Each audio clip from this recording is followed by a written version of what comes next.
ACB విచారణకు కేటీఆర్ సహకరించలేదు. న్యాయవాదులను తీసుకువచ్చి ACB office ముందు హైడ్రామా క్రియేట్ చేసే ప్రయత్నం చేశారు. ఏసీబీ విచారణ తప్పించుకోవడానికి న్యాయవాదులను తీసుకొచ్చాడని అంటున్నారు పోలీసులు. హైకోర్టు ఆదేశాలను ఉల్లంఘించారంటున్నారు ఏసీబీ అధికారులు. దర్యాప్తునకు సహకరించాలని హైకోర్టు చెప్పిన కేటీఆర్ పట్టించుకోలేదని ఏసీబీ చెబుతుంది. న్యాయస్థానం దృష్టికి తీసుకెళ్తామంటున్నారు ఏసీబీ అధికారులు.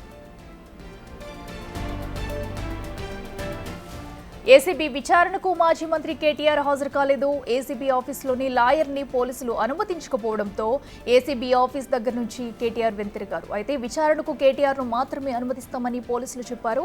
తాను లాయర్ ఉంటేనే విచారణకు హాజరవుతానని కేటీఆర్ చెప్పుకొచ్చారు.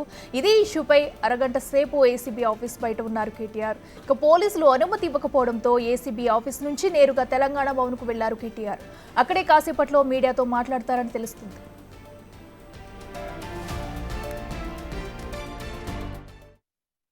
ప్రాథమిక హక్కులకు కూడా భంగం వాటిల్లకుండా చూసుకోవాల్సిన బాధ్యత నా మీద ఉంటుంది.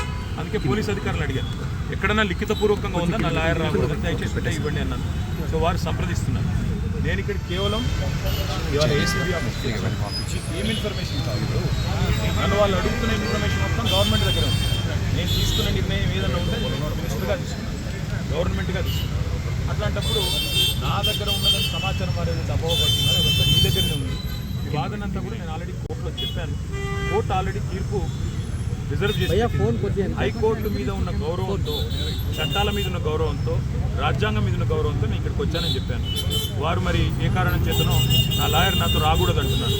మరి ఒక పౌరుడిగా నాకు నా లాయర్ను వెంటబెట్టుకుని విచారణలో భాగస్వామ్యం చేసే అధికారం నాకు ఉందని నేను అనుకుంటున్నాను. లేదు అని వారు అంటున్నారు. భారత రాజ్యాంగం నడుస్తుందని నేను అనుకుంటున్నా. కాదు రేవంత్ రెడ్డి రాజ్యాంగం మాత్రమే ఇక్కడ నడుస్తుంది తెలంగాణలో వాళ్ళు అంటున్నారు.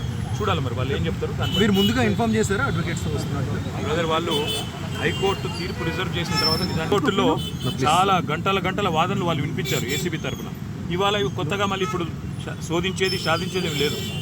చెప్పాల్సింది కూడా చెప్పకుండా ఇక్కడేదో హడావుడి చేసి నిన్న రైతు భరోసా ఎగ్గొట్టారు. కాబట్టి రైతు భరోసా నుంచి తప్పించుకోవడానికి 2 రోజులు మీడియాలో ఈ డ్రామా నడపాలని రేవంత్ రెడ్డి గారు అనుకుంటున్నారు.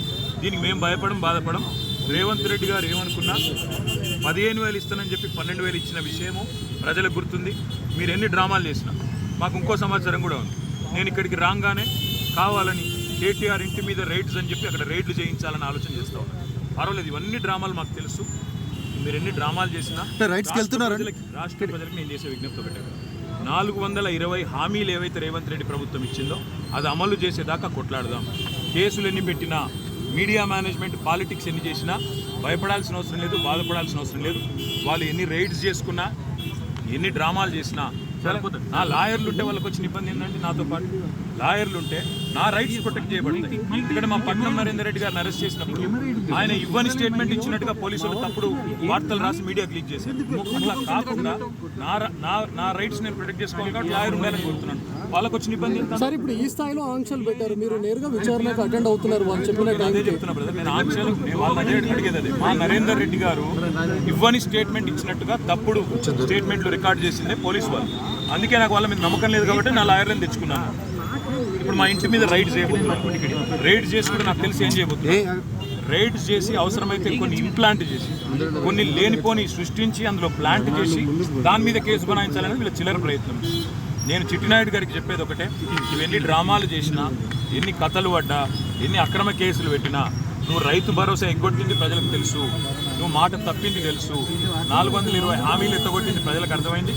నువ్వెన్ని చేసుకున్నా తప్పకుండా నేను వదిలిపెట్టాం. ప్రజాక్షేత్రంలో తప్పకుండా మా హక్కుల కోసం కొట్లాడతాం. ఇవాళ నేను అడిగేది ఏంటంటే, మొన్న నరేందర్ రెడ్డికి జరిగింది, వాళ్ళ నాకు జరగదని గ్యారంటీ ఏంది?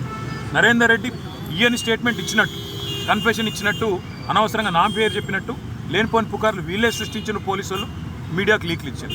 ఇలా నాకు కూడా అట్లే చేస్తారనేది నా డౌట్. రెండవది ఇవాళ నేను మళ్ళీ చెప్తున్నా, నేను ఇక్కడ రాగానే నా ఇంటి మీద రైడ్ చేయాలని చెప్పి వాళ్ళు ప్లాన్ చేసుకున్నారు. తప్పకుండా నా ఇంటి మీద రైడ్ చేస్తే కూడా అన్లయమని ఇరికిచ్చి రేవంత్ రెడ్డి గారు ఇచ్చిన 2 చిట్టీలు, అవసరమైతే ఇంకో 2 ఏమైనా సృష్టించి అని ఇరికిచ్చి కావాలని బదనాం చేయాలన్న చిల్లర ప్రయత్నం వాళ్ళు చేస్తున్నారు. నా హక్కుల కోసం తప్పకుండా నేను కొట్లాడతాను. న్యాయవాదుల సమక్షంలో ఎంక్వైరీ చేయాలని కోరుతున్నాను. తప్పే ఉంది. చాలాసేపటి నుంచి వెయిట్ చేస్తున్నారు, ఇంకెంతసేపు వెయిట్ చేస్తారు? ఏమని చెప్తున్నారు? 5 నిమిషాలు చూసిన తర్వాత మరి పోలీసులు సహకరించకపోతే నా దారి నేను పోతాను. అంటే ఇప్పటివరకు అయితే ఏం చెప్పట్లేదు పోలీసు వాళ్ళు. మరి లిఖితపూర్వకంగా ఏం చేయట్లేదు, కానీ వాళ్ళు ఫోన్లు వాళ్ళు ఏదో మాట్లాడుతున్నారు పైకి. రేవంత్ రెడ్డికి మాట్లాడుతున్నారో, మరి ఇంకా డీజీపీకి మాట్లాడుతారో, ఎవరికి మాట్లాడుతారో తెలియదు. వాళ్ళు ఏం చెప్తారో దాన్ని బట్టి నా తదుపరి సార్ ఇప్పుడు అడ్వకేట్స్ ని అనుమతి లేదు అనేది అయితే నిబంధన లేదు కదా సార్? అడ్వకేట్స్ అనుమతి లేదు అనేది తప్పు.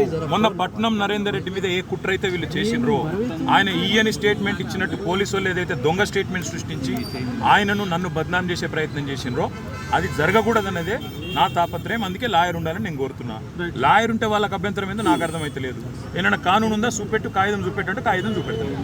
సార్ మీరు క్వశ్చన్ చేస్తే ఏం చెప్తున్నారు? ఇక నా ప్రాథమిక